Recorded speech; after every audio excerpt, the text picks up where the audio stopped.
31 जुलाई 2025 दिल्ली की सड़कों पर जो तस्वीरें दिखाई पड़ी वो देश की आत्मा को झंझोर कर रख दिया, क्योंकि वो शिक्षक जो लाखों बच्चों को अंधेरे से निकालकर रोशनी की सफलता तक पहुंचाते थे, आज वही शिक्षक जब बच्चों के हक के लिए रोड पर निकले तो उनको लाठियां मिली, हिरासत और पुलिस की गालियां सुनने को मिली।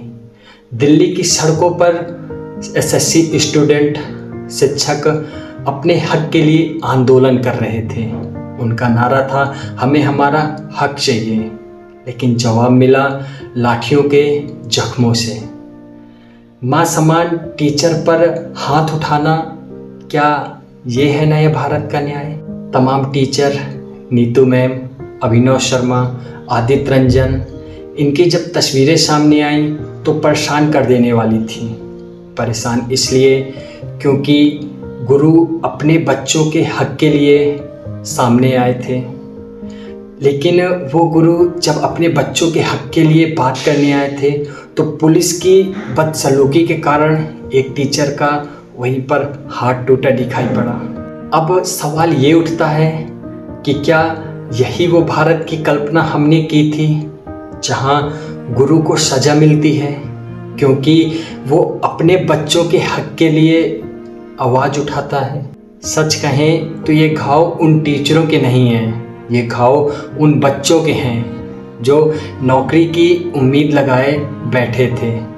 जब गुरु और शिष्य दोनों सड़क पर हों और उनके हिस्से पर लाठियां आए तो सवाल परीक्षा का नहीं रहता साहब, सवाल पूरे सिस्टम से उठता है कि ये कैसा देश है जहां न्याय मांगना ही गुनाह हो।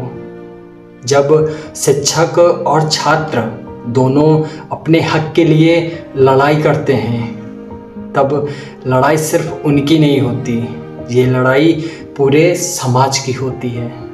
और आज इसीलिए एसएससी सीजीएल विवाद पर जब उम्मीद टूटी तो हमें लगा आइए इनका साथ दें एक बेहतर भविष्य के लिए। एसएससी सीजीएल विवाद क्या है, आइए मैं आपको बताता हूँ। दरअसल SSC staff selection commission CGL की परीक्षा हर साल करोड़ों युवाओं के लिए एक सरकारी नौकरी की उम्मीद लेकर आती है। करीब 3 करोड़ से ज़्यादा अभ्यर्थी इस परीक्षा में हिस्सा लेते हैं। 2024 में अचानक ऊंचा कट ऑफ और कुछ खास परीक्षा केंद्रों में लगातार चयन और रोल नंबर के पैटर्न साफ साफ इशारा कर रहा था कि कुछ तो गड़बड़ है, और छात्रों ने इसे धांधली कहा और आवाज़ उठाना शुरू कर दिया।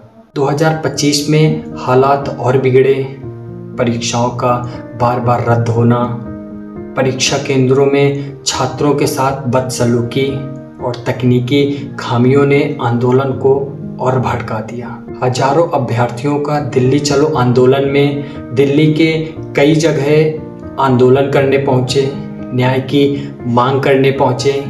इन्हीं न्याय के बीच में गिरफ्तारियाँ, लाठियाँ और इनके गुरुओं की पिटाई को देखना पड़ा।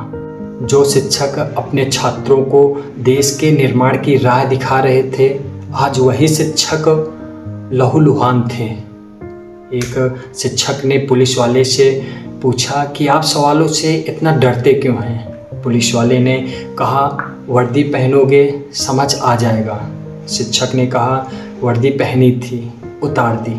पुलिस वाले ने कहा, अगर मर्द होते तो पहने रहते। ऐसे शब्दों का यूज करना आखिर क्यों? मर्दांगिनी दिखाना, टीचरों के साथ दुर्व्यवहार करना, उनको मारना पीटना, क्या यही है नया भारत?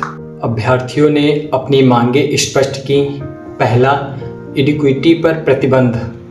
दूसरा, परीक्षा और परिणाम की तारीख तय हो। तीसरा, पारदर्शी नामलाइजेशन प्रक्रिया। चौथा, परीक्षा का स्तर उचित हो।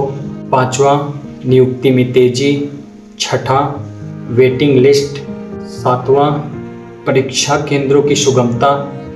आठवां, प्रशिक्षित स्टाफ और निष्पक्षता, और 9वां तकनीकी खामियों का अंत। ये कोई असंभव मांगे नहीं हैं जो पूरी न की जा सकें। इसी बीच अभ्यर्थियों और शिक्षकों के ऊपर लाठीचार्ज किया गया। अभ्यर्थी जोर जोर से नारे लगा रहे थे कि जब जब युवा बोला सिंहासन डोला। ये नारा उनकी हिम्मत को दर्शा रहा था। हम उम्मीद करते हैं वो कानों तक जो आवाज़ नहीं पहुंच रही वो आवाज़ पहुंचेगी, और हम इन छात्रों का समर्थन करते हैं, इन शिक्षकों का समर्थन करते हैं। जय हिंद, जय भारत।